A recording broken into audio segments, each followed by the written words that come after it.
Ciao a tutti, sono Gemma, dell'Accademia Europea di Manga.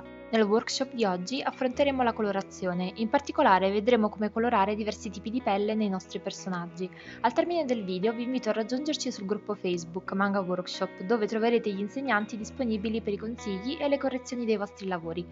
Per la colorazione di oggi useremo i Copic, detti anche marker o pantoni, dei pennarelli a base d'alcol che hanno una resa molto brillante e simili alla stampa. Quando utilizziamo i marker è molto importante colorare su fogli che siano lisci e spessi e ripassare il nostro disegno con un inchiostro che sia resistente all'alcol.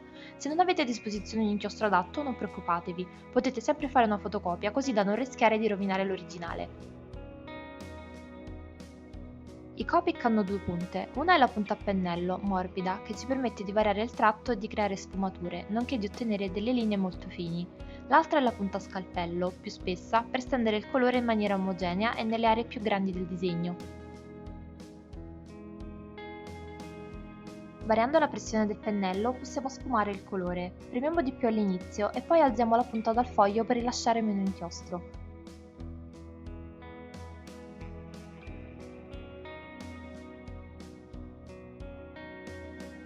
Muovendo entrambe le punte in piccoli movimenti circolari possiamo stenderlo in maniera omogenea ed evitare quelle fastidiose linee e segni che vengono lasciati quando utilizziamo i pennarelli.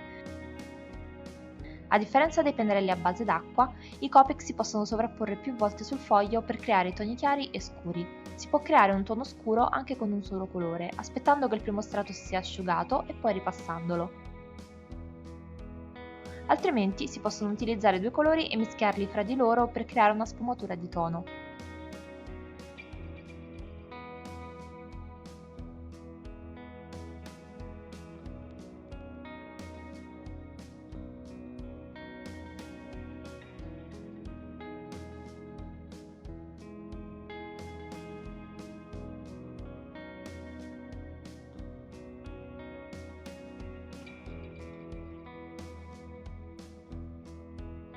Con la colorazione il nostro scopo è di dare tridimensionalità e volume a quello che abbiamo disegnato.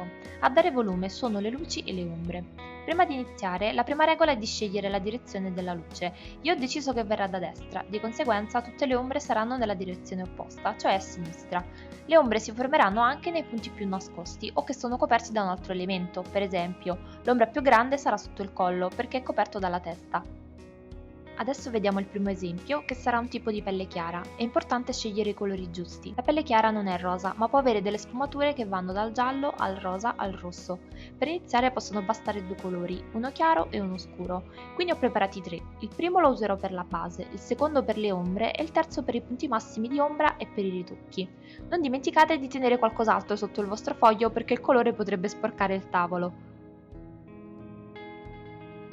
Parto con il colore E00, un rosa tendente al giallo. Questo tipo di pelle è molto luminosa e riflette tanta luce. Visto che i Copic si possono sfumare, cercate di lasciare il foglio bianco nei punti più esposti.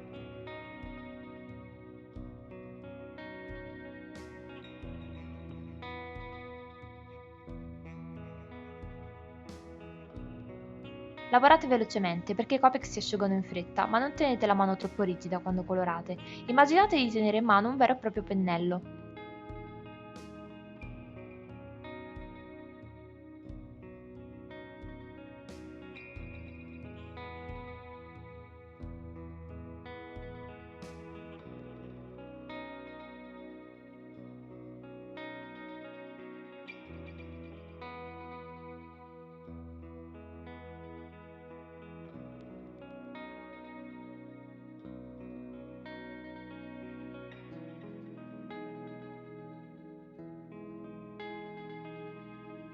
Aspettate che il primo strato si sia asciugato e poi, se volete, ripassate il colore dove volete renderlo più scuro.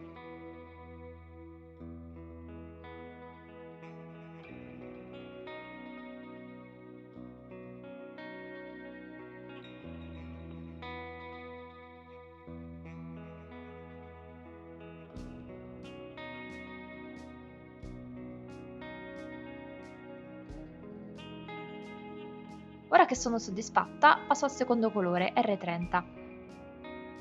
Un piccolo trucchetto per sfumare meglio: tornate al colore più chiaro e ripassatelo su quello più scuro, così potrete mischiarli.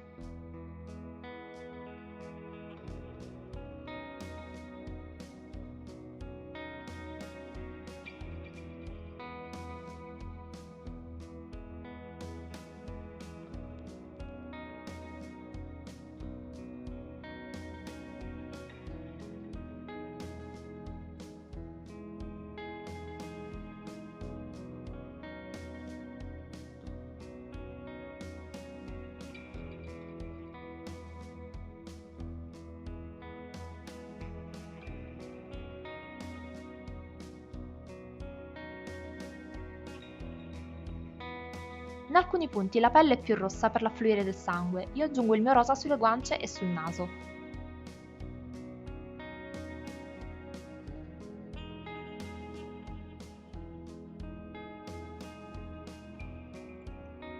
Passo ai ritocchi con R32.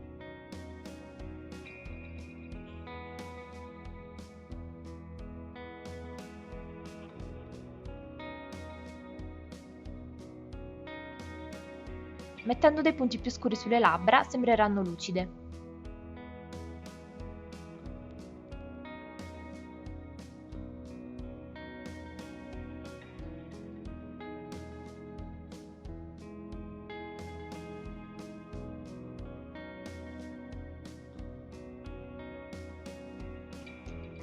Vado anche a scurire qualche punto che è più in ombra, come le orecchie, la fronte sotto i capelli e il collo.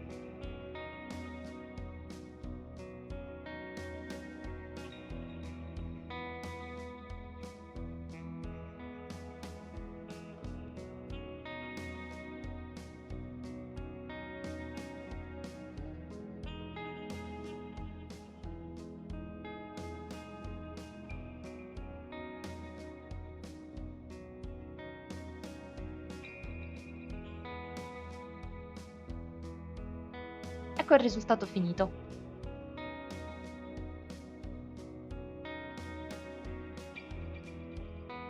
Per il secondo tipo di pelle vogliamo dare un tono più scuro e olivastro. Dei colori adatti sono i rosa tendenti al giallo o al marrone, oppure i color ocra.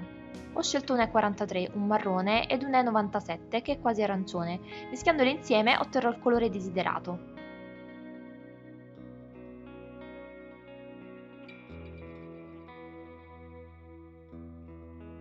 Anche se rimane lucida, in questo caso la pelle è più scura, quindi non lasciamo il bianco del foglio. Usiamo invece la punta a scalpello e muoviamola in piccoli cerchi per stendere bene il colore, senza lasciare segni.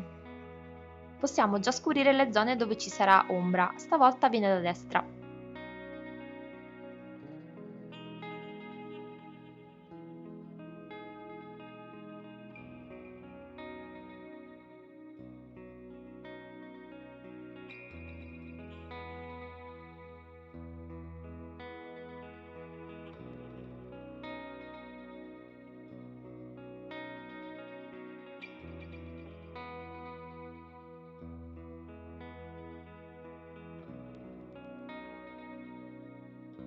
Passo alle 43 per le ombre e ho deciso di farle più nette invece che sfumate.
Adesso il colore sembra un po' grigio, per questo vado a ripassare con il 97.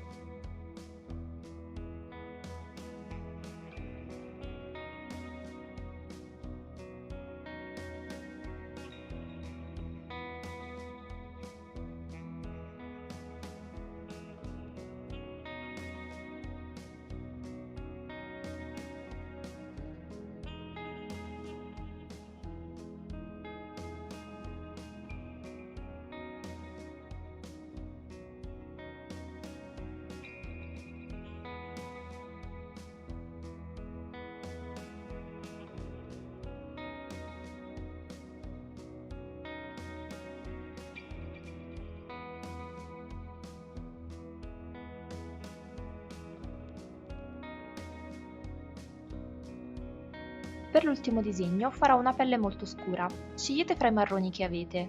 Io ho un marrone acceso e brillante come base e dei marroni più spenti per le ombre.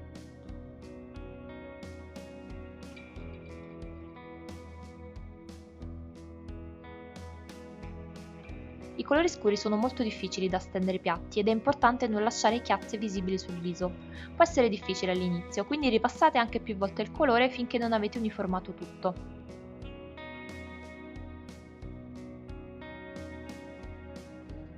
Lasciate le labbra bianche e colorate un po' lontani dalle linee così da evitare grandi sbavature.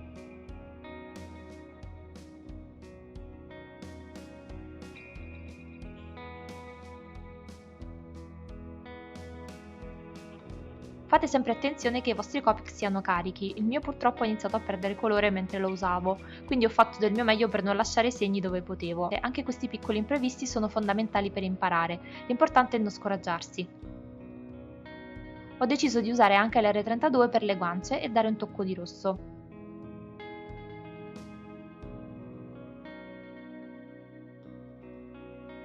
Adesso passo al colore più scuro.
Le labbra sono chiare, io vado a mettere del rosa.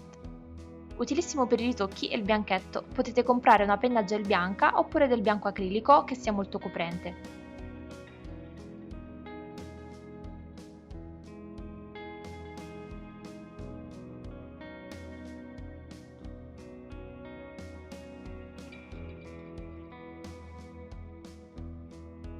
Ecco il risultato finale, ricordate che all'inizio va bene andare piano, poi col tempo diventerete più esperti e sarete anche più veloci.